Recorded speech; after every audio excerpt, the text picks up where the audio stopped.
Hey there, Banditos. Welcome to the only episode of the Dollar Band Bandits this week, but it is a big one. It is with Terry Dodson, an artist you have to know by now after a 30 plus year stellar career in the comics industry. He's done everything from Harley Quinn, Spider-Man, and Black Cat to Uncanny X-Men, Wonder Woman, and now is in the midst of a huge number of series on his original character with Matt Fraction, Adventureman. I should say original cast of characters for Adventureman because it is encompasses a lot of different characters, a whole family, and the ongoing adventures therein. In fact, there is Adventureman Family Tree, their latest miniseries. Number 3 is coming out today. Go out and get it. And if you missed the announcement somehow, Terry is working on the latest Marvel DC crossover. He's going to be doing a story about Captain America and Wonder Woman. So be on the lookout for that. Pick it up. For now, this is Terry Dodson. Terry, how are you doing? Good, Michael. Thanks for having me aboard. Very happy to have you. As always, our first question, how did you first discover comics? Oh man, how did I first discover comics? I'd, I'd have to say when I would travel as a kid on car rides, I think my mom would buy them for me. I'm pretty sure it wasn't I wasn't self-introduced to comics. I think they were dropped onto me. So that my first memory is like reading them on road trips, getting a stack of them to read. So a pretty diverse range of titles, from like Marvel DC stuff to like ghost stories to, whatever. It seemed like I got a good range. And did it immediately make an impression, or did it sort of No, fall off and you came back to it? yeah, no, it's definitely association that way, where it's something that's kind of like a time filler, like a model or something else that I'd be given to mess around with. I think what really got me more or less in the comics with Star Wars. Seeing the movie, then buying the toys and anything I could find that had Star Wars in it. And so then I just found a Star Wars comic. And so from that, buying that Star Wars comic kind of got me into comics because I could see all the other stuff that was going on in comics. I kind of traced it all back to Star Wars. And even that goes along into like drawing and stuff. I wasn't drawing like comic book stuff as a child. It was Star Wars stuff. And then Star Wars would bring me back into comics. I think because I could see that there was so much other stuff going on and interesting characters and stuff. And I being a youngster, Marvel was smart. They hit me with the Micronauts, G.I. Joe, Mhm. Star Wars, all the stuff that came in. I came in from the non-superhero angle. Is that more pop culture angle or fantasy, sci-fi, or whatever? The toy angle, which Yeah. that's something that's occurred to me. That's like they really got me good. That's how I came in. Because I didn't dress up or play superhero stuff as a kid. That was I read superhero comics as because they were there every month. I think that was the main attraction of the soap opera of the Spider-Man story, the FF story, or the X-Men story was the big thing, I think. And later on, then I started getting interested in the artwork. But all my art influences at that time were still not weren't comic books. I was really fortunate that I before I saw comic books, I had seen Frazetta and like Maxwell Parrish and Rockwell and like Star Wars art and like animation kind of art. I was more of a fan of that stuff, so I came in with much different taste to comics than I guess a typical superhero artist might be, where that's their big first influence. Um, so uh, so my tastes have always been pretty wide ranging artistically. Um, and so I had to kind of like customize what I do in order to work in the comics, because my my interests and likes are a little bit more illustrative or painterly. But the someone would come along like Art Adams that just like blow my mind but Art Adams had like this Michael Golden, who was a big influence on me as well, but it was like Michael Golden with a little bit of Rosetta. And I could see that other thing there that just wasn't straight on superhero influences. Because I wasn't like big into like Kirby or any of the real classic. Anybody before my time, I wasn't into. It was like John Byrne was probably the first artist that I was a fan of. And then it was like Art Adams, Barry Windsor Smith, but that's later day Barry Windsor Smith. That's Barry Windsor Smith when he'd been gone for a decade and he came back as this painter guy, with beautiful watercolors and stuff. And again, that's more illustrative stuff that I really like, more European feeling stuff. Um, so yeah, that's kind of what got me hooked. I think once I saw, I guess the all of that wide range of cool things, the black and white stuff in the 80s, just seeing all the possibilities of comics got me really excited about comics. It wasn't a particular, let's say, a superhero comic book run. But though I enjoyed like John Byrne's FF because when I Mhm. read that, that's a wide ranging things going on. I thought that was a great storyline, some really good storylines in there. So yeah. Was Byrne or Frazetta or any of those you mentioned the first name you knew from, your artistic influences? Because Well, I oftentimes I knew feel, people don't sort of know when they're first getting into art, they know the art and they don't sort of recognize the people behind it. all the illustrative or painting stuff. I knew those artists' names because they had books out. So I was really familiar with the like the Frazetta art books or whatever. I knew exactly who that was. But like John Byrne was the first comic book artist that I could recognize his style. Hmm. And so he was the first artist that I glommed onto, and I could look at anything that he drew and I go, "Oh, that's John Byrne," because I thought that was like a magic trick, being able to to um, spot comic book artists. I thought, how in the heck can you tell this guy that's a Ditko cover? Because I can't see it.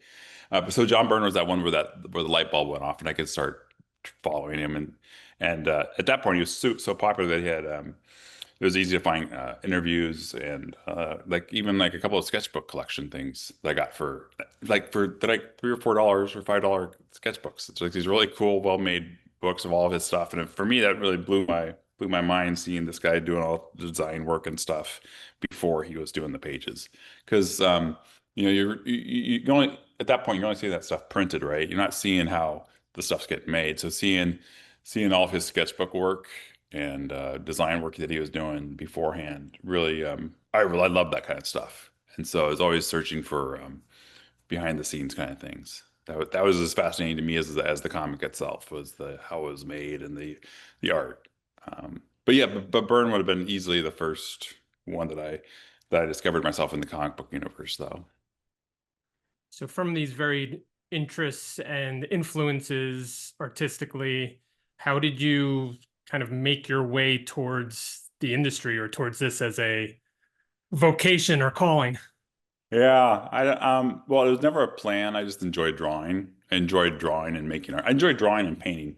And I didn't really like see a difference between me doing paintings of like real life and drawing in my sketchbook comic book stuff or drawing pages or anything. I just kind of all saw it as equal. I just enjoyed the the activity of creating artwork. I never saw it as a vocation until I was practically working in it as a vocation. I just enjoyed creating artwork. Unquote being an artist. I just really like that. I didn't I had no thoughts of doing it career wise. I assumed I would just go to college and get a job doing something, a doctor or a dentist or architect or something practical because that's just how I was raised, and that was just normal. That you went to college and went off and did this career. Unfortunately, I could never really decide what I wanted to do. I had good enough grades to do whatever I wanted to do. And I started off in engineering in college, and I took engineering and business classes, but at the same time I took art classes because I never had the opportunity to take formal art classes. We had art classes in high school and stuff, but there was no training involved. It was just, messing around basically. So the college classes were really cool because from the very first day we were drawing from life, and learning how to observe and draw. And then I had such a good time that I enrolled in a design class the next term. And by the second term of college, even though I was studying engineering, I enrolled into figure drawing and painting classes because I was learning so much. My instructors were so good. I was just having such a good time doing that stuff. And and by this point, I could see that it was making my comic book drawings way better. Now, for like, so my whole thing with comic books is that every summer I would do like a set of pages, like a little story for myself. But then I realized you could take these and show these at conventions, get feedback. And so then I started making samples, even though I didn't really think I was going to be a comic book artist. I just enjoyed the process of making sample pages. There wasn't not all the research in that doing that as a job, but I just enjoyed the challenge of drawing like 3 or 4 or 5 pages and then getting the feedback, one or two shows a year. Um, and it's like through that process in college where all that art training I was getting was going into my pages now. I could actually I had no fear of drawing anything, and my drawing skill chops uh, just multiplied, I guess. You know, because previously, during like all my junior high and high school years, I'd only draw in the summer because I did both, I was really busy in school and I did sports as well. And so there just literally was no time. I wouldn't draw for 9 months. And then in the summer, I'd get a new sketchbook and just fill it up the entire summer. And then go back to school and it'd go away. Or in college, I had the opportunity where I could draw every day in those classes. And so it was like all these years of not drawing, and I was able to really focus it in those 3 years of college, where I did so much drawing and painting and just thinking about it all the time that by that fourth year of college, I got hired to do comic book work full time. It just escalated that quickly. It's like, well, I guess this is pretty cool. I mean, I'd actually worked most of college. In my senior year of college, I took out a student loan just so I could get my degree and be done and not work. And it was like halfway into that year that I had that extra free time that I was able to get full-time comic book work. So not planning it out like this was a smart time to do it. It was just like I just had that extra time to focus. And after all that figure drawing and painting, my chops had gotten to a professional level. And that's where I am today. It's like I haven't looked back since. I've been working every day since then. So yeah, That's great. It's a fairly short on-ramp, which is always, good to hear that there wasn't, yeah, these years of pain and struggle. Although, I'm right, sure everybody has those. right. Yeah, no, it really. I always think about this. It's like if I hadn't gotten hired that year, I don't know what I would have done. It was being young enough and dumb enough and um, interested enough. It was like, yeah, this is cool that they're paying me, and I'm making more money now doing than anything else I'd done before, and I'm having a good time, and I'm learning. The thing is, I like to learn as an artist. I like improving and studying new stuff and learning new stuff, and so I was like, all of a sudden, I got to do it all the time. And that's all I did was, and it's all I still do, but that's that all of a sudden that I was free just to draw all the time. Um, and so I was very happy doing that. But yeah, I have no idea if that after the end of that year, and I went to like my third or fourth San Diego would have been that summer, which ended up being my first professional San Diego. If that had been my third one, just going as a fan trying to break in, and if I didn't break in at that one, I don't know. I'm not positive I would have stuck around. Hmm. But we don't know. It doesn't matter because it's irrelevant what wouldn't have happened. But my desire was such to be an artist, but not to not eat. I was very practically minded about Yeah. working and being successful what I was going to do. It did occur to me not to wait around. So I was very fortunate to get that work when I did. It was a time when they were hiring basically warm bodies. I mean, there were so many books being published in the early '90s that they Yeah. just needed people, and I feel extremely fortunate that I got hired. I mean, I think I was ready or I was close to being ready, but I think now there's so many artists who are ready to work, and there just aren't the openings, or the pay isn't as good, or whatever. So there's a lot more difficulties. But when I got hired, man, it was extremely fortunate timing. It was at a super boom to be in. It's a good segue because I was going to ask about the era in which you broke in, which was the 90s. Hmm. And yeah, it was definitely booming. But from an artistic standpoint, there was, I don't know, sort of a focus, I think. And, there were corners, there were Vertigo, there were other things, but there was a lot of focus on sort of the big, extreme, colorful style of art. And you're just coming in during this focus. Was there any thought or apprehension on your end as to kind of bringing your style into things to fit that, or were you sort of just kind of gung ho, like, well, take it or leave it. This is what I got. Well, the thing is, I was like the day I was hired, my three biggest influences were Jim Lee, Mike Mignola, and Adam Hughes. And so Jim Lee was gigantic right then. And so Jim Lee's approach to like dynamics and a lot of his page layouts were what I was doing. So even though my style wasn't the those hard edge stuff like he was doing, the approach to what I was doing was very similar to what Jim did. I still have actually a lot of that kind of those kind of mechanics of his stuff are still in my work. There's still times I do stuff, but it's very Jim Lee like. But it's not on the surface. It's all how he treats pages. Yeah. I learned a lot from him, and so I mean, within a year I was working in the X-Men office because I was a huge fan of that stuff, and even though my style wasn't necessarily the same as a Jim Lee kind of style, an image style, there was still the same level of dynamics that they were going for, the push they were going for, I really employed. And so I just worked in a little bit more realistic style, but it was definitely going for that level of energy and action and level of detail. It was just a matter of finding um, the right inking and coloring and whatever that made it look like I wanted it to look. But I think I had an advantage over a lot of other people is that writers wanted to work with me because I could do storytelling as well. I could draw quiet moments, which just came naturally to me. It wasn't something I wanted to do or thought about doing, but I kept getting hired. I mean, it was just like continually, there's always projects coming along. And it's like, wow, I can't believe I'm still getting hired for all this stuff. But then I found out that like a third of those stories would be where people had some really important talking scenes that need to be done, and so they knew that I could do that. Um, so yeah, no, I was a huge fan of the image stuff. I mean, it was for me it was a big motivator in breaking into comics was seeing that these guys could do this really cool and fun style and own their own work and do extremely well. I mean, I knew if I could even do 5% of that or 10% of that, I'd be, really well off. So, um, no, it was definitely a highlight getting to be able to do the X-Men jobs I did at that time.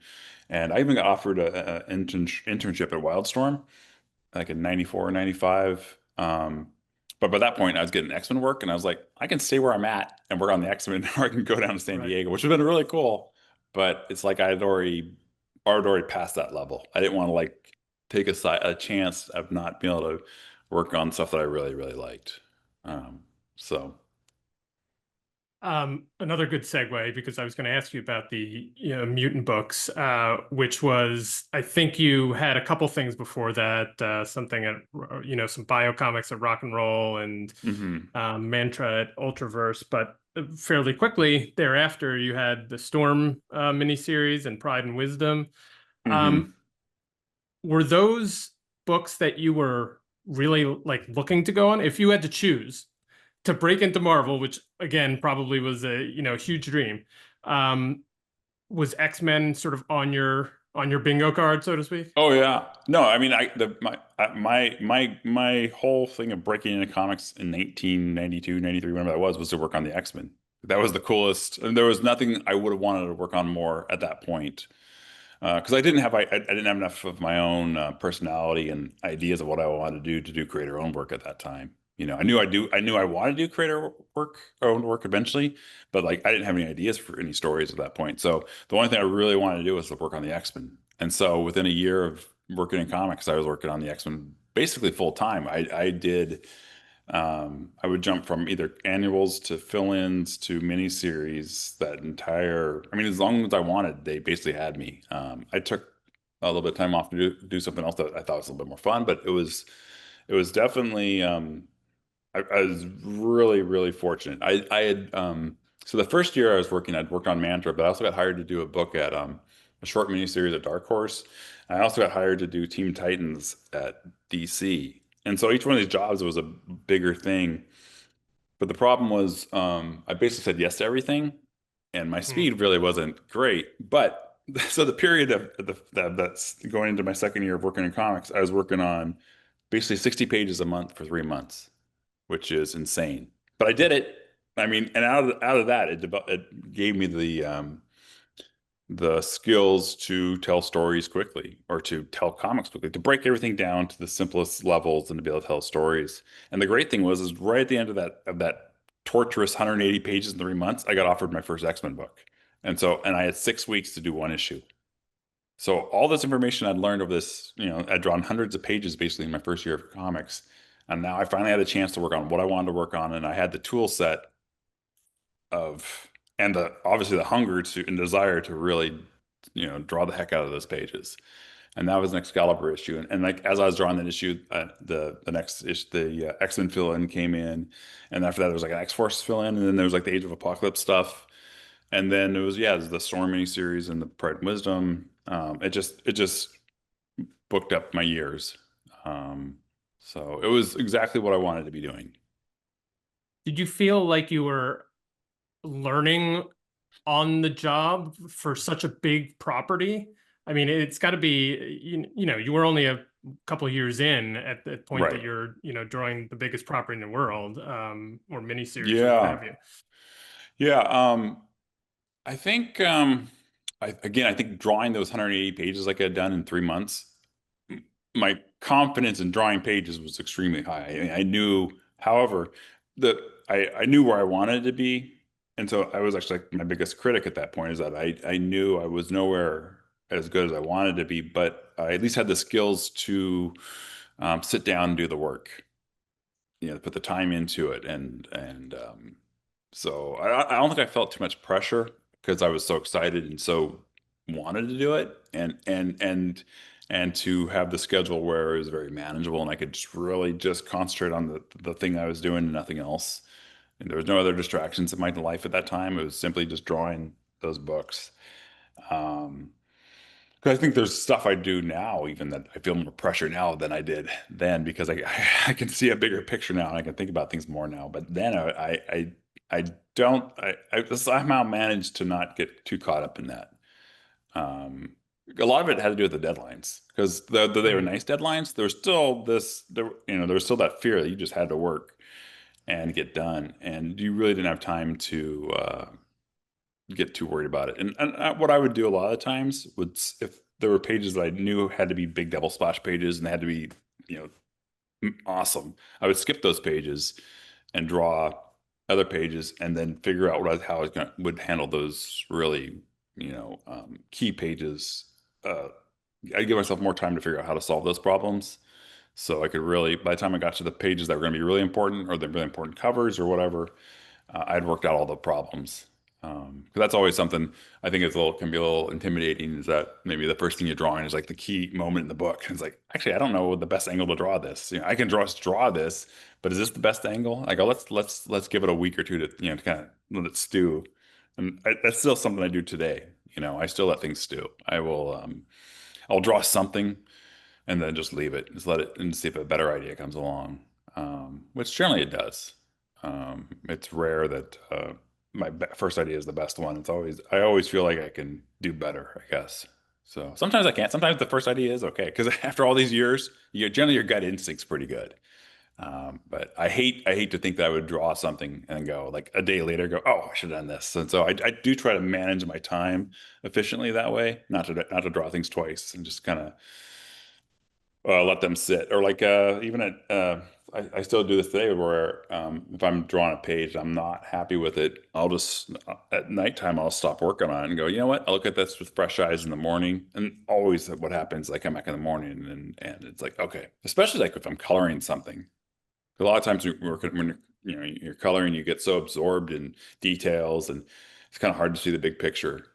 And it's like, and all you can see is the things you don't like about it. And then, I'll come back in the morning and it's like, oh, I only need like 10 more minutes. You see like what you need to solve and you just kind of Right. blow through those things, which is nice. Do you sketch out those ideas, the things that you may or may that you're stewing on, or do you just have them in your head?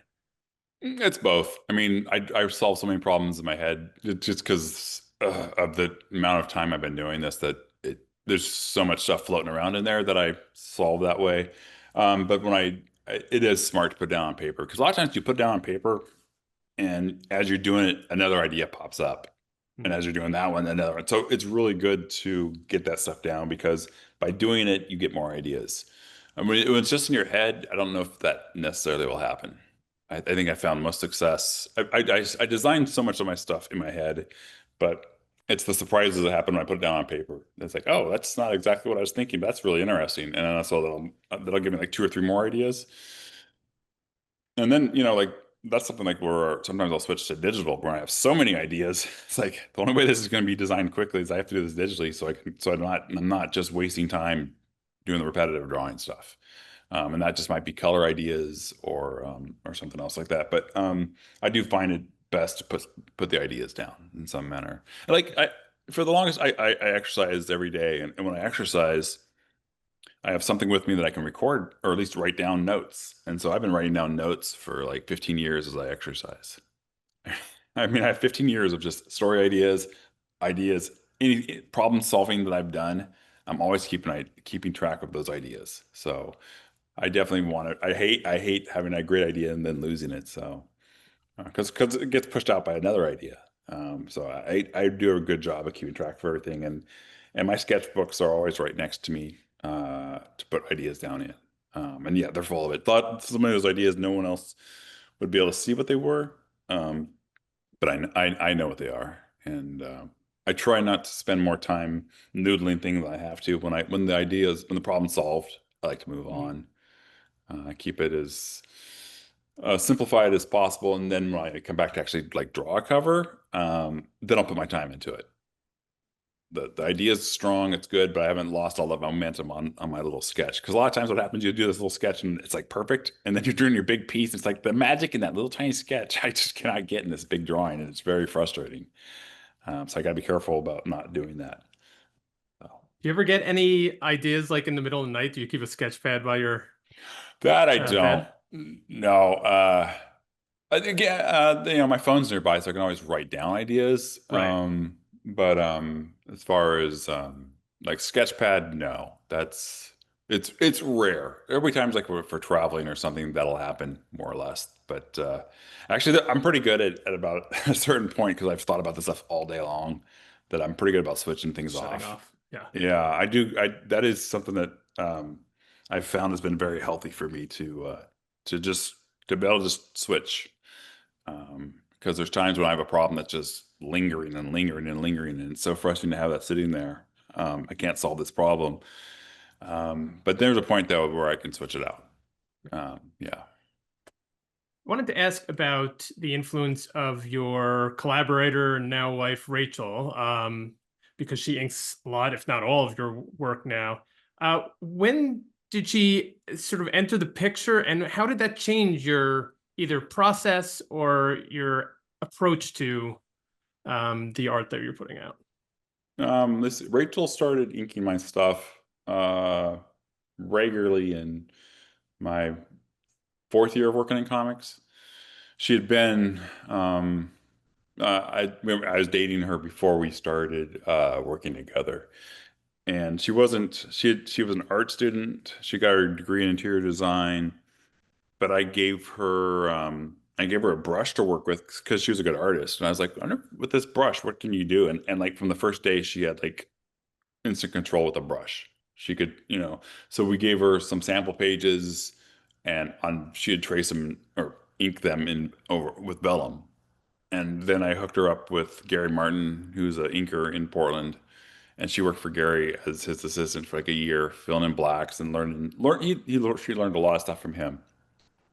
And then there was a point where I would have her start inking pinups and covers and trading cards. There were just these things that's like, you know what, let's just have her do it and see how it looks. And each time she did it, it got better and better. And we got to the point where I just had not found that inker that I wanted. And I was like, she's doing a good job or better than anybody else is, and she's here. And Yeah, and my first full-time work with her was at Marvel on one of the X-Men projects, and it's been ever since then. And the cool thing about it, the advantage of it is that what I'd been doing before that was doing super tight pencils for whoever was doing my book because I didn't know who was going to do it. And with Rachel, it was the same thing, except I almost was doing tighter and better pencils because the quality that she was doing on top of what I was doing made it better. And so then the next page, I'd do even better work because my confidence in what she was giving me made me want to do better art. And because I knew it was going to look good. And so with each page, I would do better and do better. And that was really a process that still goes today. It was all of a sudden I didn't have to worry about the artwork not looking good and knowing that it would look better um, just made me a better artist. It was awesome. It was the best thing. I was trying so hard to do good work, and I was just never satisfied with how the coloring or the inking was turning out. And then all of a sudden, from like the first day, to see that what I was putting down was coming back as how I wanted it to look, just made me go, "Wow, okay." Now we can experiment. We can do all these things that I want to do because you can actually take my pencils and make them look how I want them to look. So it was huge. It was a real game changer. Because I guess at that point I was gonna have to start inking myself, I guess. But I mean, it just made my life a lot more, my working life much much less complicated. I just knew all of a sudden now the artwork looked like how I wanted to look. Right. After 3.5 years or 4 years or whatever it was, finally, this is the next stage was going to be having a computer come along so I could color my work myself. But uh, yeah, it's made all the difference in my career having her ink the work because all of a sudden it looked like how I wanted, what I saw, and yeah, huge. Now, at this point, after working together for so long, I assume you have a shorthand, you kind of know what each other is going to do. Right. Do you ever have to talk things out anymore? Are there scenes or particular pieces where there needs Well, more discussion? yeah, no, it's changed a lot actually because what it used to be like was I would do a super tight page of pencils, Rachel would ink that, and she was inking faster than I could draw the stuff. At some point, not too far after, maybe 5 or 6 years later, I started coloring my own stuff, the covers and things. And so that made me start thinking differently about what the artwork looked like. And then I have done a lot of stuff where it's just me doing all the artwork entirely. And so it's really hard for me to do super tight pencils on an entire page now. My brain knows that's not necessary. So what I do is I pencil everything that Rachel really needs to see super tightly. The rest of it I leave really vague, just because I will ink it myself, or I'll wait until she's inked that important stuff, and I'll come back in and figure out where that detail needs to go. I just don't have the patience to do that level of tight pencils anymore because it's unnecessary, especially since I'm coloring my own work, that there's just stuff on that page that I don't need to draw because I know how I'm going to color it. And I do think it looks better now because of that, because we're crafting those pages now for the final colors. So it's definitely I mean it's weird to have someone else color my pages now because they're being drawn for me to color. It's like it used to be that this was original artwork in itself as a certain thing, and now it's line art for me to color. The color is the final art. Everything because Rachel will ask a question, I go, oh, that's also don't worry about that. That's going to be solved in the color stage. It's like I already know um, how that's going to look. But now, like how we actually work now, at least for like the last decade or so, is that I'll get way ahead of her now in penciling, and so there'll be times where I'm just grabbing pages that aren't finished and drawing the backgrounds or finishing the backgrounds myself. Or it's very she's really good about letting me know if there's something she didn't understand, she has me correct it and fix it, which is great. She doesn't just try to guess. Um, and but it's definitely a lot of going back and forth on pages now, like more than ever used to be, just because There's stuff that I know that I'll think myself, or I really want to see how she handles something first, or like I said, I'm going to do it in color. And so we just kind of leave it vague. But it's definitely a lot more back and forth on the pages than even though we've worked together so long, there's way more back and forth now than there used to be, just because of the manner of how I work, my patience level of how I want things to look or whatever. And the fact that, for me, since I'm drawing the pages and then coloring the pages, there's a time period where Rachel isn't working because, I do two steps down instead of her just, and she only does the one step. And so that a lot of times that's why we'll get a little out of sync on the pages. But it always comes through in the end. When the last page of color is done, it's like, see, all problem solved. No worries. We know how this. I know how this is going to turn out. So it's always really nice having the colors be done because that's what I pictured. My brain no longer worries so much about the originals. It's that final color stage is where I'm really concerned about. Right. It sounds like when I watch the commentaries for movies, like we'll fix it in post. Like, don't worry about it. Yes, You can still it's see the because string hanging there from the yeah. puppet or something. Yeah. Yeah, that's exactly what it is. It's like since I know exactly what I want it to look like, I just need bones for a lot of things for me to work on in color. It's like this is fine, this is cool, but we still love doing our job, and so there's something still about drawing and rendering on paper that's really nice. So there are times when I have Rachel do stuff that I don't need her to do for the color stage, but it just looks so good. Like this looks really cool in black and white. Even though I'm going to color it and no one's going to know the difference, the originals look really nice because of that. So I think we're still kind of like artists in that way, where we like having the work still look nice. The actual when you hold up the original artwork, because the original artwork's like a whole other thing apart from the art. Like they have nothing like original artwork and a printed book have nothing to do with each other. They're two totally different goals that we have going on there, which is fine. I think we enjoy having these pretty pages and pretty covers after we're done. Yeah. Makes sense. I Yeah. wanted to turn back to some of the projects you've worked on. And one that intrigued me that I think may have been my first introduction to your work was actually Harley Quinn, which was after some of your Marvel work. And I think it was the character's first ongoing, if I remember correctly. Hmm. What about that project sort of pulled you from Marvel to work on a DC character? Well, it was really timing. I at that by that point, so I was drawing Generation X at Marvel, which was like a teen book, and so I was already drawing like a little bit more fun kind of characters. They're teen X-Men, so it's bigger eyes and a lot more acting, a lot more uh, animated, stylish kind of stuff. And at the same time, I was being exposed to all the Bruce Timm Batman and Superman art and had seen so many of his sketches because this was a point in this is like 96, 97, 98 where Bruce Timm was blowing up as far as an artist himself. And I loved that animated. I loved the Bruce Timm, Shane Glines, Glenn Murakami, all those guys' art styles. And because I was a big, because though I work in comics, I'm a huge fan of animation as well. And so I really glommed onto that and was learning a lot from looking at their work. And I was drawing that stuff in my sketchbook while working on Generation X. I was drawing all these. I'd even would design Generation X characters in the Bruce Timm style because I figured, if it works in a simplified style like that, it's going to work as a fully functional style as well. I mean, I still to this day design my stuff more in animated style because I think if you can strip it all down and it still works, that's exactly how the work should look. If it looks good in a simplified style, it's going to look good no matter what you do to it, as opposed to being all over rendered. And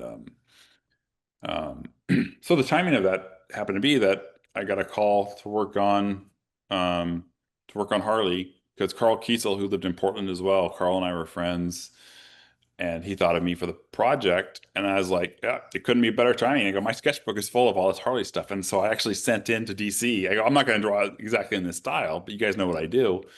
Because I'd done some stuff at DC at that point. I go, but I'm a huge fan. So that I mean, I got the job instantly, basically, because my sketchbook was full of Harley and Joker stuff. And so it was like it was pretty much meant to be. I don't know how else how more predestined something could be than that particular project was. It was the project that I wanted to do next. And that it emerged and dropped in my hands like that. It's like it couldn't have been better. Marvel wanted me to stay and work on the X-Men stuff, but I just knew that my brain was ready. It was exactly where I needed to go next. It couldn't have been a better opportunity for me. That being ahead, start launching a book, being ahead of schedule on a book, being able to work with a writer that I was friends with, having Rachel there, I was able to pick the colorist, Alex Sinclair. I knew we were going to get the pages hand lettered. I mean, I'd been in the industry now long enough that I could see all these positive things and that I had enough say in things to pick the inker or the colorist and the letter and have it be hand lettered. And I just realized that in order for me to do my best work, all these things, when all these things all line up, I do better work. Um, so I'm as happy and excited as I was about the actual Harley idea, it was the opportunity that all those other things fell in the line, that really inspired me that next level to do that work. Knowing there was backing there, I guess, on that whole thing. It wasn't just a cool character, but it was like there's all this other stuff going on with it. Yeah. And then It that's sounded kind of like you like had a lot of support, basically, exactly, yeah, like and in that the basically logistics from of it. right. That's basically how I've handled everything in my career since then. I've been very much hands-on and anything that I really care about on that thing, I will be very hands-on. Design for logos and lettering, promotion, anything like that, because I care, It's like I work so hard on this stuff. I really want to make sure it's successful and I want it to look as good as it can. And so I've been like that. And that's like doing creator own work like I do now. It's just who I am and how I operate to be in charge of all those different things. I'm used to making a lot of decisions on a lot of different stuff. It's just how I like to focus. I'm all in on something. When I do it, it's if I know on my pages or whatever I'm doing, I'm giving it all. And so I want to make sure that all that other focus is there on those things as well. And yeah, so the Harley thing was like that culmination of the very first time where all that came together. So. Let me ask you about I think it's a subsequent project that things went a little awry, I guess, and not through any fault of yours, but the Spider-Man and Black Cat miniseries with Kevin Mhm. Smith. Um, Obviously, I would imagine that Spider-Man was always a character you'd want to, play in that sandbox. How did that project come about? And, was sort of what eventually happened kind of logistically with the scheduling? How frustrating was that for you? Um, Axel Alonso had called me to work on that, and it was like, and so that was awesome. So to go from Harley to go to that was perfect. It was like a complete opposite in a way. It was Kevin Smith writing it. It was a little bit darker book. It was a Marvel book, Marvel Knights book. I always loved Spider-Man, and the weird thing is, a lot of my sample pages were of Spider-Man when I was breaking in, but I hadn't really drawn him since. I never felt like I that was my strength drawing a character like that. But I think drawing Harley for those 2 or 3 years loosened me up. Between drawing Generation X and drawing Harley, those characters doing those things gave me the ability to draw Spider-Man. Um, Black Cat, I'd never given a thought to. I'd never drawn before, and I didn't really care about her. And she ended up being like the big thing that came out of that book, at least for me professionally, that how much people like what I did with her. But I had zero, which was probably a good thing. I had no interest in her or didn't care. But I did see her and go, yes, I can take this character and make her, special. And Spider-Man was a total blast working on because I knew, I wasn't. I loved the energy that like McFarlane and those guys gave to Spider-Man, but I had no interest in drawing it like that. I knew what I wanted, and so I think it was a really good timing for me to be working on that character. The movies were just coming out then. The Tobey Maguire ones were coming out Mhm. like that year. So I was able to actually see Spider-Man flying around in New York and think I really wanted to go more that direction with the backgrounds. And then it was a matter of just figuring out that suit. And so I ended up doing something. something more like the original classic John Romita, like bigger. But I gave him the little bit bigger eyes like McFarlane had, but just the little more simplified suit like Romita had. And but as far as like the project itself, so when I got hired to do that, I knew full well that Kevin Smith would be late with the scripts.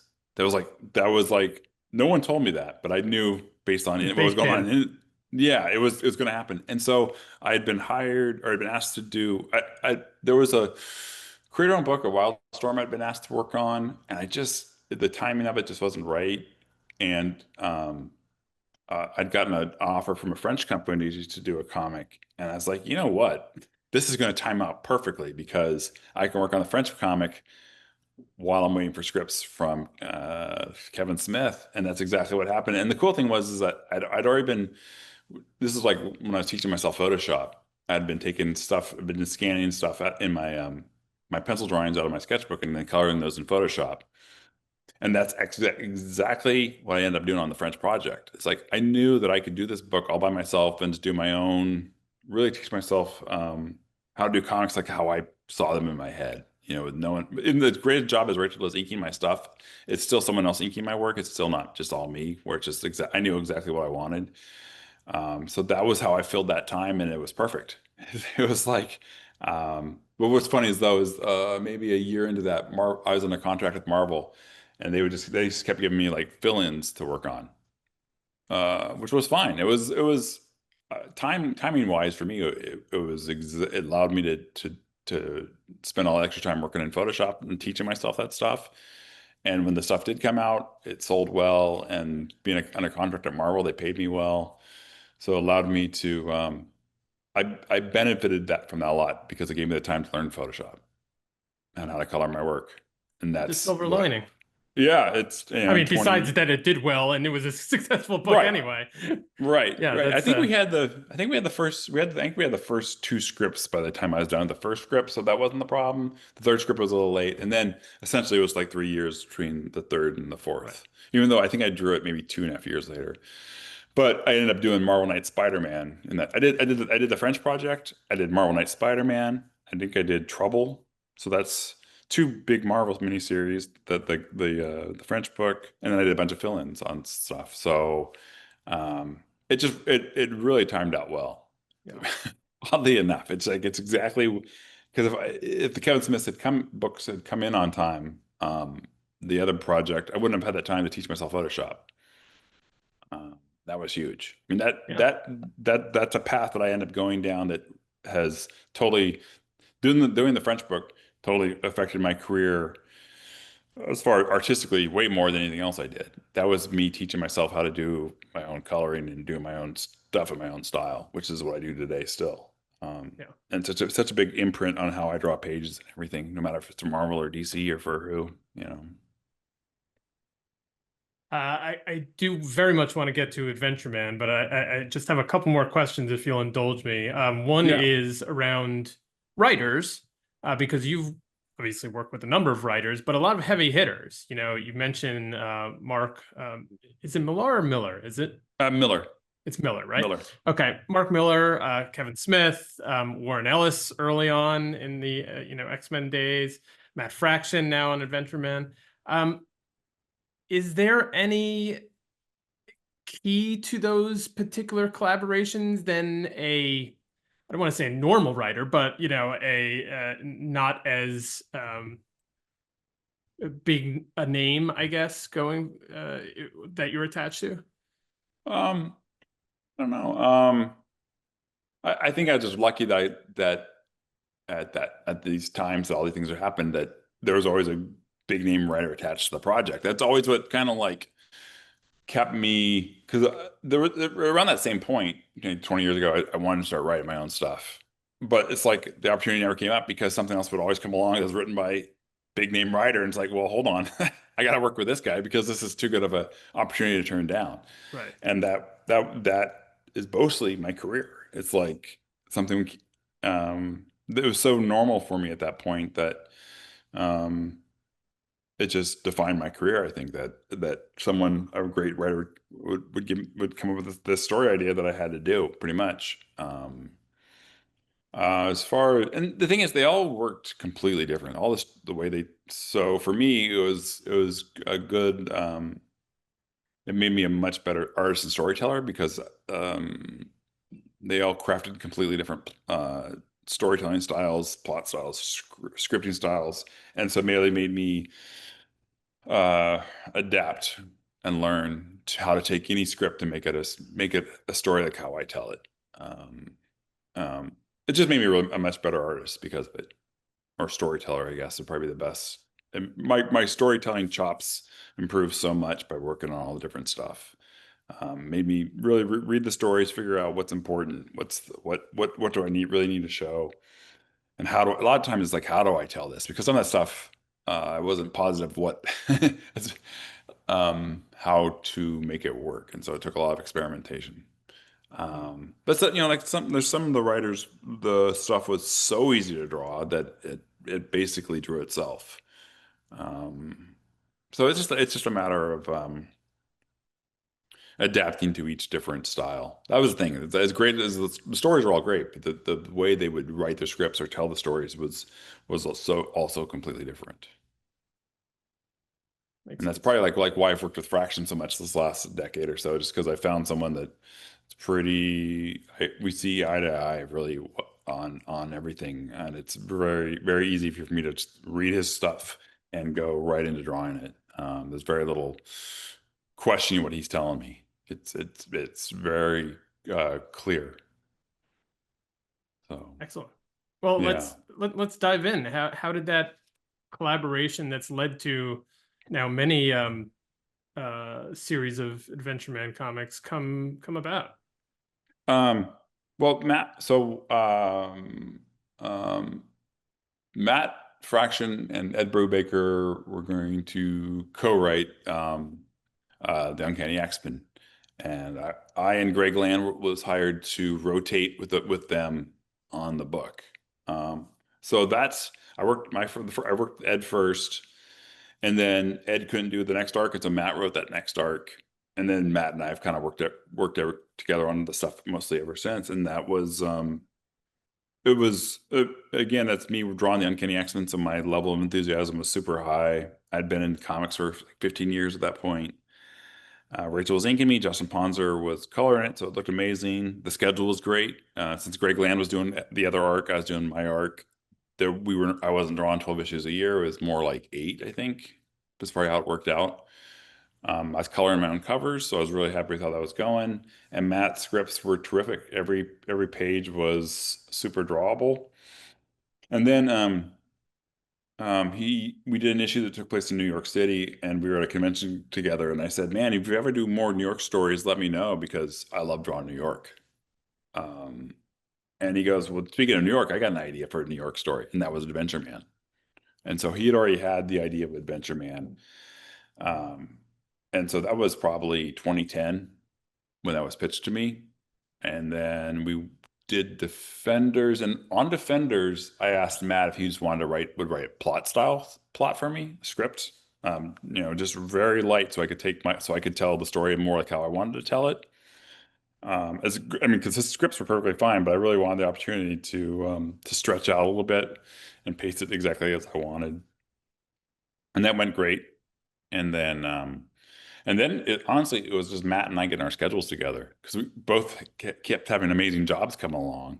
It's like we knew we were going to do Adventure Man. We'd already talked, it had already been approved at Image. And it's like at 2013 or 2014. It'd been a long time. I mean, I did my first like Adventure Man drawings in probably 2012, 2013.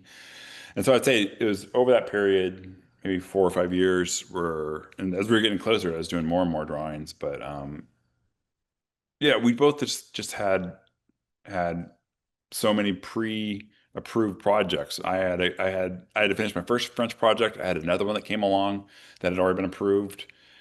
And so I had to get those things out of the way. And then I think as I was getting almost ready to do Adventure Man, the Princess Leia thing came along, and that was a year. And I'm a huge Star Wars fan, so there's no way I wouldn't do that. And then, yeah, so then finally we finally got our schedules to align, and he turned in a 21-page script for Adventure Man #1, which ended up being a 56-page book, and that's how we collaborate. That's like the best example of how this book is made. So, but it also causes a lot of problems because all of a sudden you're launching with a 56-page book that you're only selling for 3.99 or two, whatever. So it's like a year's worth of work, and we're launching it as just as a number one comic book. Um, so, but Right. yeah, that's I how actually that have the hardcover of the collection, cool. first volume of the collection. Yeah, So yeah, yeah, the cool, man. original one is in there. It has a very, distinct visual style, as one would expect, that is kind of both retro and modern at the same time. How did you, when you were, maybe while you were doing these other projects and waiting for, the slot of time to open to do Adventureman, how did you kind of develop that aesthetic and what you wanted things to look like in this world? Yeah, that's a good question. I think I was just doing a lot of research. I like drawing New York, but knowing that Adventure Man, half of that story was going to be set in that 30s, 40s kind of pulp Art Deco world.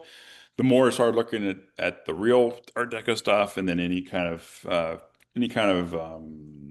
other artists that had worked in that stuff, really mining that stuff and seeing what aesthetic in there I liked. And then pretty soon, I remember when I was in high school, I really liked Art Deco. It'd been a long time because the very first French book I did was super inspired by Art Nouveau, which is completely different. It's like the opposite of Art Deco. Um, and so my brain had been in that Art Nouveau style for so long. But the funny thing is, so now coming back to Adventureman and using Deco is that I still had a Nouveau influence. And so I kind of, what I do is still not traditional one or the other. It's a mix of the two. So that's just that artistic training and observation after all those years, 15, 20 years of that stuff, where I'm able to merge those things and find, and that I think you see that influence more in the more modern stuff, where the older stuff I can keep it pretty close to the deco looking stuff. But that stuff is like a big influence of like Indiana Jones and The Rocketeer and at least the feels of that stuff. Nothing I really looked at it. Most of it I really just designed out in my own head. But I knew I was a fan of like Leyendecker and Rockwell, and those guys did all these amazing paintings in that period. And so looking at what people actually wore, the aesthetic and stuff, would really influence the look of those books. And then the modern stuff was just stuff that I wanted to draw that I hadn't been able to draw in comics before, I think. Because there's so many like fashion influences I have and art influences I have that I really hadn't had a chance to put that stamp on something else. Um, I think there were all these things I wanted to play with that I was able to do on Adventure Man that I hadn't been able to do elsewhere. It's probably the best way to describe that. And you've talked previously about, how much emphasis you put on color. What I've noticed in the series is that it has a very distinct scheme there as well. It's not Hmm. bright and sort of in your face. It's much more muted. A lot of I don't know what you call them, neutrals, I guess. Right, Um, right. was that always, the case? Did that come to you, or as you were working on the book, does the colors sort of suggest themselves?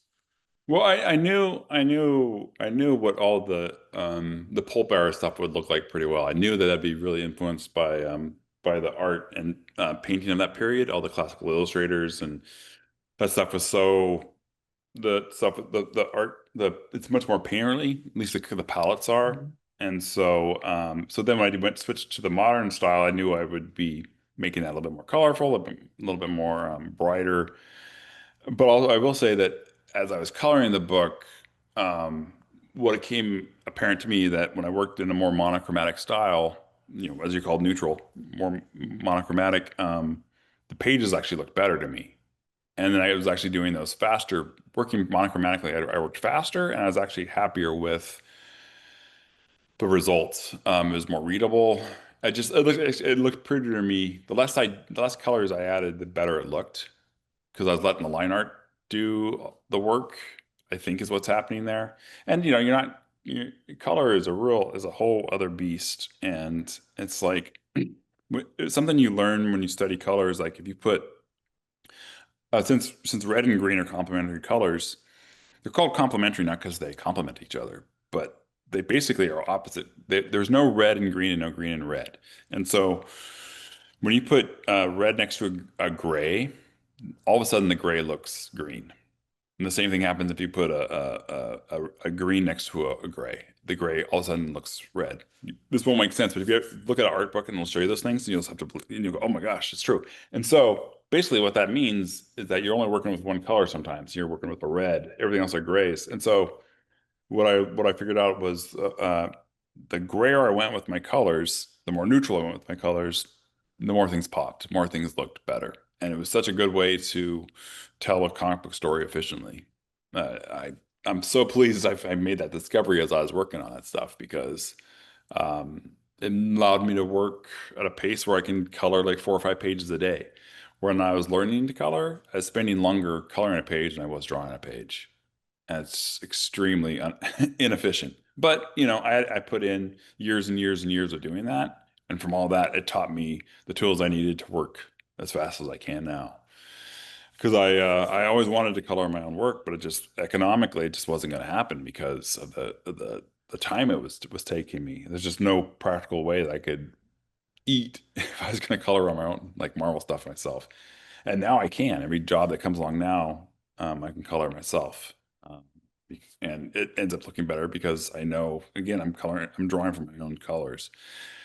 Um, but yeah, I love that process. I love to use color as a storytelling uh, um, part of the storytelling. I mean, originally you're coloring it because you're drawing to make a pretty picture, but once you're starting to do it on pages, you realize how when you put this certain color here or here, how quickly that tells the story. And so I use when I switch scenes, the palettes change. I want everyone to know automatically when they turn the page that they're somewhere else, different time, different place, different emotions, and do that so well. It's such a cool trick. I mean, it's amazing. It's so satisfying to basically I'm telling stories in color. It's it's um it's really interesting how that works, and it's what keeps me kind of going and doing it. Is that it's always like a like daily. It's a new discovery. It's like, oh, that's really cool. I didn't know that would work like that. I mean, I all my painting stuff I did in college was great because it gave me color theory, and so I have all this like scientific reasons why things should work and whatever. But a lot of times those things do work and they're true, but a lot of times it doesn't look that attractive or pretty. And so I gotta figure out a different way to make it work sometimes. It's like this, in theory, this works, but it's not giving me what I want, And so by coloring these pages, I get to figure out ways to solve these problems. So now we are on to Family Trees, the latest series from Adventureman. Hmm. Um, Now that you guys have been through, several volumes so far, what is your collaboration like with Matt? Are you really, how tight is it in terms of the storytelling? Do you have some input on character and story elements? Does he have some input on, I guess, look or pacing? How does that all work? Um, we Matt will ask me like what I want to draw. I mean I know basically where the story's going, but what we do end up doing it are all these like side treks along the way because we know the beat of the story. So we know we're going from here to here to here to here. But as we're getting there, it's like, well, while we're here, what else can we explore in this world? And so every time we talk about what haven't I done that I want to do, and so I give him these beats, and they're so fun. This family tree was exactly these beats, and it was so cool to see those come out like that. What he does is that he gives me like a location and a place and names and an idea, and then I just get to run with it because it's what I do. I'm really well, it's a strength of mine to take an idea and turn it into a fully fleshed world. I like designing worlds and places and things and looks and making everything feel like a real believable place, as unbelievable as it may be. I love world building, and I I so enjoy the reason I like doing creator owned books, I think, is that I get to spend all that time creating these new places, new worlds. Even if it's a world we already exist in, you're still taking things and making it your own. You're still making it your own story. and Matt allows me to do that with these stories, and it's like he knows, like, working with me this long now, what the things I like and don't like, and so he gives me that runway to take off on, I feel. Um, um, I do a lot of the designs in my sketchbook, but at this point, I've designed so much of the book that I can do a lot of it on the page as well because I know the world so well. So a lot of times Matt sees stuff in my front in the sketch form, but then a lot of times he sees it after it's been colored, and then he realizes what I've done. He doesn't know that it's like I've designed all these things in a certain way that when he's scripting it there at the end, because he doesn't script the book until it's inked and mostly colored, let's say. And so for him, it actually really it, it enriches his the kind of script that he does because he gets to see what I've added to what he thought was going to happen, and then there's these other things that he won't know. Maybe there's certain things he won't know what to have happen, but then he'll look in the panel and you go, "Oh, Terry's already figured out that this is what the reason why these things are happening is this thing that's he set back here." And that's fun. That's that love that the level of depth you can put into your storytelling and your world makes the reader fall deeper into it, I think. When you are reading a comic or watching a movie and you see something in there, it's like, oh, that thing's in that because that's a real place. It's just these little cues you put in there as the artist or the director or whatever that make something feel real. And in a comic, I find that on every page you should be doing something in there that someone can glom onto and know that a thought has been put in that this place is realistic because there's a handle on that thing over there. That door over there is not just a door. There's a handle, and that handle's designed in a certain way that only a large hand, let's say, could open it. Why is that? Because, well, whatever. It's all storytelling cues. It's really random that I'm just putting something there. It's generally a reason when I design anything that's going in those panels. Let's say 80% of the things that are going onto the page, they're designed that way because they're telling the story in some manner. The light fixture in this kitchen is designed this way as opposed to that way because this person would have this light. They wouldn't have that other light fixture. That light fixture says a lot about the person that's in that kitchen right now, if that makes sense. That's the kind of level but that's just normal for me to think that way, that everything kind of informs the whole. These pieces all make this character's here because all these other things are here because that character's there, I guess is what I'm saying, is that it informs each other. It's amazing to hear how much care and thought goes into even the sort of background or what we consider the background of a panel or a scene, and how Yeah, much that yeah. informs character, because Right, it's right. oftentimes for readers probably more subliminal. Exactly. Yep. There's only so much information they're taking in, but it just kind of seeps in there, I think, Right. Right. as supportive elements. I think me doing that makes me believe in what I'm doing more. So when I'm drawing the character in that place, the character becomes more alive because I've drawn it in a place where it knows the character has it sounds bad, but I think the character takes on the life of its own because it knows it exists in my mind. It exists in this real place, right? Right. I have to believe it. And once I believe it, then the level of detail and life I'll put into everything else just keeps growing because I can see that it's a real place in my head or whatever. So the closer I can get to translating that onto the page, the better. And I think coloring helps with that a lot. You know, a lot of times it's not all the way there, and it's like, well, by putting this certain color here and lighting this thing a certain way, all of a sudden that transports you to that next level of depth and believability and stuff. Yeah. So issue 3 of Family Tree is coming out July 2nd. July 2nd. Yep. Yeah. When we're going to be dropping this episode.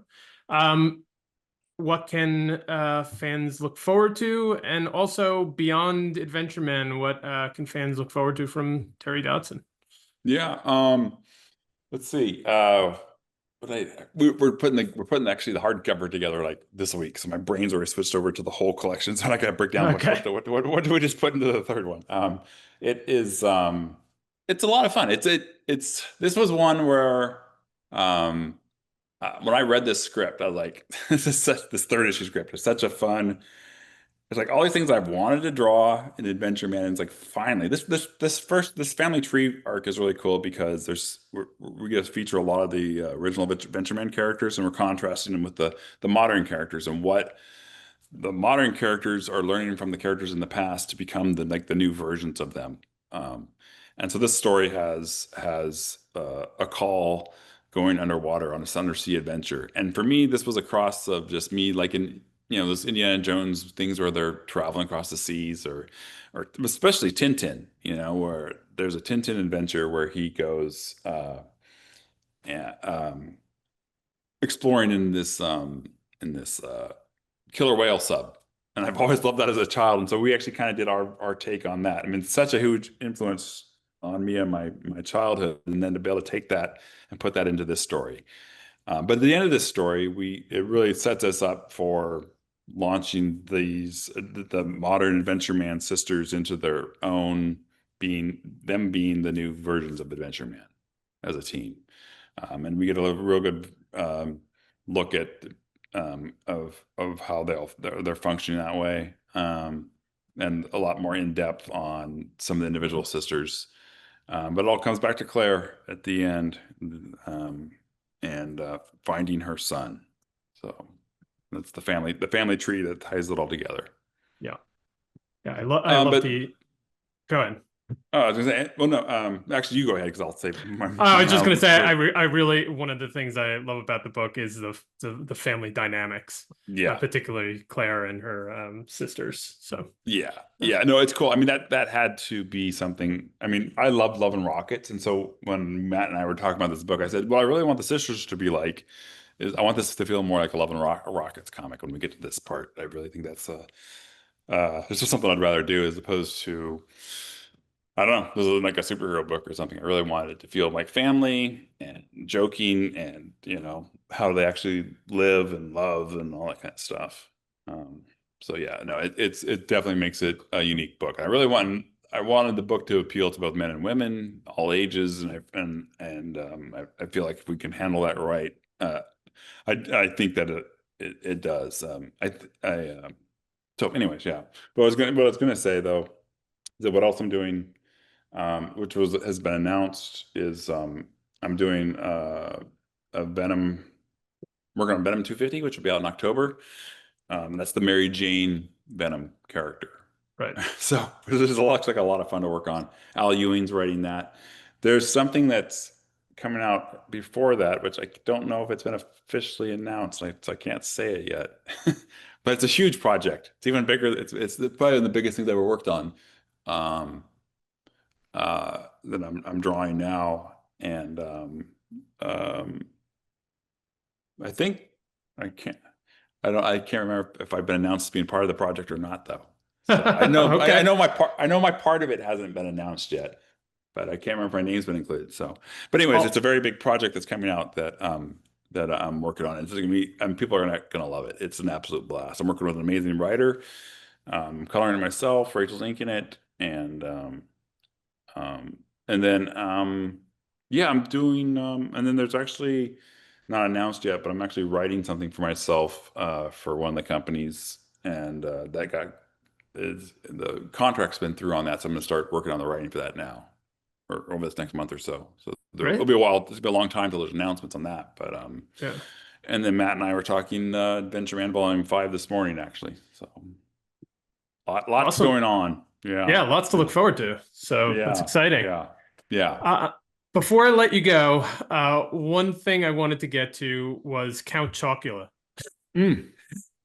2011, General Mills asked you and several other artists to interpret their sort of monster serial characters for the boxes, I guess.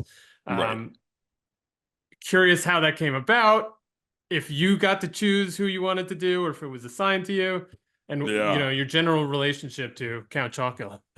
Yeah. Yeah. Yeah. No, that was pretty cool. I mean, that's one of those, I mean, every year or two, like a job comes along that you, as a kid, you go, yes, this was an amazing job. And I'm doing this because 8-year-old me wants to do this, more than Yeah. the adult me wants to do it. And yeah, that's one of those projects. DC, I think DC. that was a DC Contact related thing that hired us out for that. So it was Jim Lee and Dave Johnson and me, and it was already assigned. And I'm actually glad I got the one I got. I mean, Count Chocula would have been the only one out of those ones that I actually had eaten as a child, I think, maybe once. And so I was extremely familiar with it. And I loved the cartoony look of that character. Again, I'm a fan of animation work, so the fact that working on something like that was yeah, was fun for me to do. I mean, I totally embraced it. And actually, it was a real subtle thing that I did is that I drew the castle in the background behind him, and they ended up using that drawing for the Jim Lee drawing and for the Dave Johnson background. Cool. So that was really Yeah. cool. I mean, it was those neat things where it's like I nailed it. Said, "Oh, let's just use yours for all the other ones," so that was cool. The best part of that is that they sent us three giant boxes of that cereal. Except I wasn't here. I was in New York or something. Rachel was home by herself. And so like about 9 o'clock at night on a Friday night, someone came up onto our house and dropped these three large packages on our porch. And Rachel didn't know what or who it was. And so it really freaked her out. So that was kind of like the highlight. It was that getting those three giant boxes of Count Chocula, which you end up giving away to as many people as you possibly could, because Yeah, no you don't kidding. need to eat much of that stuff to know that. Yeah. I'm So a little surprised those characters haven't had their own, at least like a weird skewed miniseries, or a shared universe yeah. or something like that. Maybe they have, and I've just missed it, but Yeah. No, they seem ripe they for it. yeah, they're well-designed characters. I mean, I think in our minds, I think we assume that I guess maybe because the cartoons, the old ads were probably cartoons, I assume, and so it Mhm. made us think that. But yeah, I don't think they have. But there's so many characters that kind of look like those that are like Hanna-Barbera or whatever. Like, DC did those Hanna-Barbera DC character crossovers, and a lot of that stuff feels so much of the same universe as the Count Chocula stuff. There's definitely that 60s TV animation feel to that stuff. That's just pretty classic feeling. Right. Yeah. And welcome back, Terry. Great to talk to you. Thank you so much for being on the show. We are looking forward to the last issues of Family Tree and more Adventureman on its way. And of course, that big Marvel DC crossover with Wonder Woman and Captain America. Everybody out there, have a fabulous, amazing, stupendous July 4th celebration. We are 249 years into this experiment known as the United States of America, and 250 is next year. So that's going to be exciting. Please enjoy your weekend, catch up on our archives, and we'll see you next issue. Peace.